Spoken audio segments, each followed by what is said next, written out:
انشاءاللہ تعالی ہم ایک دوسرے کو، اپنے گھر والوں کو، ایک دوسرے کو، اپنے رشتہ داروں کو دل سے معاف کرتے ہیں تاکہ ایک صاف دل کے ساتھ رمضان میں ہم قدم رکھیں۔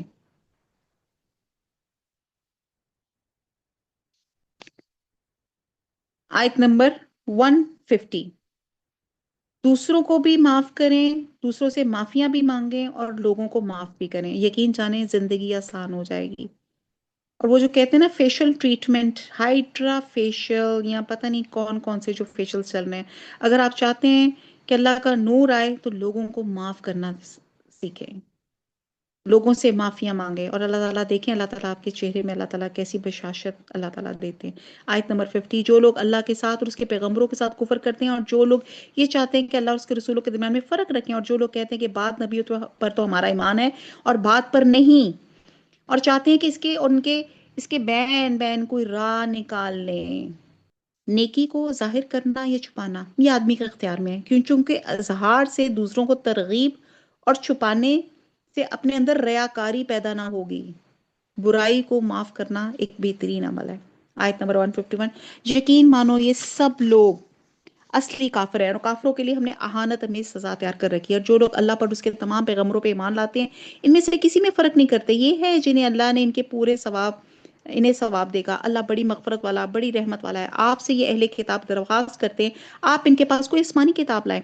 حضرت موسیٰ علیہ السلام سے تو انہوں نے اس سے بہت بڑی درخواست کی تھی کہ ہمیں کھلم کھلا اللہ کو دکھا دے، بس ان کے اس ظلم کے باعث ان پہ کڑاکے کی بجلی آ پڑی، پھر باوجود کہ ان کے پاس بہت دلیلیں پہنچ چکی تھی انہوں نے بچڑے کو اپنا معبود بنا لیا، لیکن ہم نے یہ بھی معاف فرما دیا، ہم نے موسیٰ کو کھلا غلبہ اور صریح دلیل عنایت فرمائی۔ ان کا کال لینے کے لیے ہم نے ان کے سروں پہ طور پہاڑ لا کھڑا کر دیا، اور انہیں حکم دیا کہ سجدے کرتے ہوئے دروازے میں جاؤ، اور یہ بھی فرمایا کہ ہفتے کے دن میں تجاوز نہ کرنا۔ ہم نے ان سے سخت قول و قرار لے لیے۔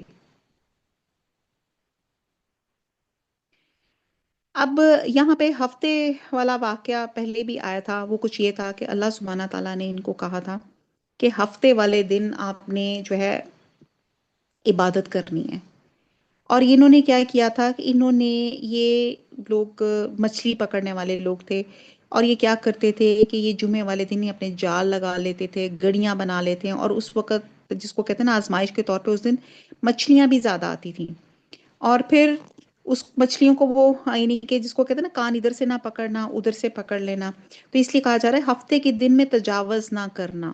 تو انہوں نے یعنی کہ اللہ کے احکام کی نافرمانی کی، تو اللہ تعالیٰ نے پھر کہتے ہیں ان کو بندر بنا دیا، اور کہتے ہیں کہ 3 دن کے بعد ان کی جو تھی وہ ڈیتھ بھی ہو گئی، اور اس میں 3 قسم کے گروہ بن گئے، ایک وہ تھے جنہوں نے اللہ کی نافرمانی کی، ایک وہ تھے جو ان کو روک رہے تھے، اور ایک وہ تھے جو کھڑے تماشائی بنے ہوئے تھے۔ تو اس لیے امر بالمعروف و نہی عن المنکر بہت امپورٹنٹ ہے، یہ مسلمان کے فرائض میں سے ہے کہ جب وہ برائی دیکھے اس کو روکے اور نیکیوں کے بیچ ڈالے۔ 155 آیت، یہ سزا تھی بسبب ان کے عہد شکنی کی اور احکام الہی کے ساتھ کفر کرنے کے، اللہ کے نبیوں کو ناحق قتل کر ڈالنے کے، اس سبب کے یوں کہتے تھے کہ ہمارے دلوں پہ غلاف ہے، حالانکہ دراصل ان کے کفر کی وجہ سے ان پر اللہ تعالیٰ نے مہر لگا دی، اس لیے یہ قدر قلیل ہی ایمان لاتے ہیں۔ یہ کہتے تھے کہ جس طرح حضرت موسیٰ علیہ السلام کوہ طور پہ گئے، تختیوں پہ لکھا ہوا تورات لے، آپ بھی آسمان پہ جائیں قرآن مجید لے کر آئیں، یعنی کہ اس طرح کے یہ کرتے تھے۔ ان کے کفر کے باعث اور مریم پہ بہت بڑا بہتان باندھنے کے باعث، اس سے مراد یوسف نجار کے ساتھ حضرت مریم علیہ السلام پر بدکاری کی تہمت ہے، اور بہرحال اس کو پھر ڈیٹیل سے پڑھیں گے۔ آیت نمبر 157، اور یوں کہنے کے باعث کہ ہم نے اللہ کے رسول مسیح عیسیٰ ابن مریم کو قتل کر دیا۔ آپ دیکھیں مسیح کا عموماً نام حضرت عیسیٰ علیہ السلام کا ابن مریم انٹروڈکشن کے طور پہ آتا ہے، کو قتل کر دیا، حالانکہ نہ تو انہوں نے اسے قتل کیا نہ سولی چڑھایا، بلکہ ان کے لیے وہی صورت بنا دی گئی۔ یقین جانو کہ عیسیٰ کے بارے میں اختلاف کرنے والے ان کے بارے میں شک میں ہیں، انہیں اس کا کوئی یقین نہیں بجز تخمینی باتوں پہ عمل کرنے کہ اتنا عمل کرنے کے اتنا یقین ہے کہ انہوں نے اسے قتل نہیں کیا، بلکہ اللہ تعالیٰ نے انہیں اپنی طرف اٹھا لیا۔ اللہ بڑی زبردست اور پوری حکمتوں والا ہے۔ جیسے میں نے آپ کو پہلے بھی بتایا تھا حضرت عیسیٰ علیہ السلام کے سلسلے میں کہ حضرت عیسیٰ علیہ السلام کو یہودیوں کی سازش کا پتہ چلا، تو انہوں نے اپنے حواریوں کو، جن کی تعداد 12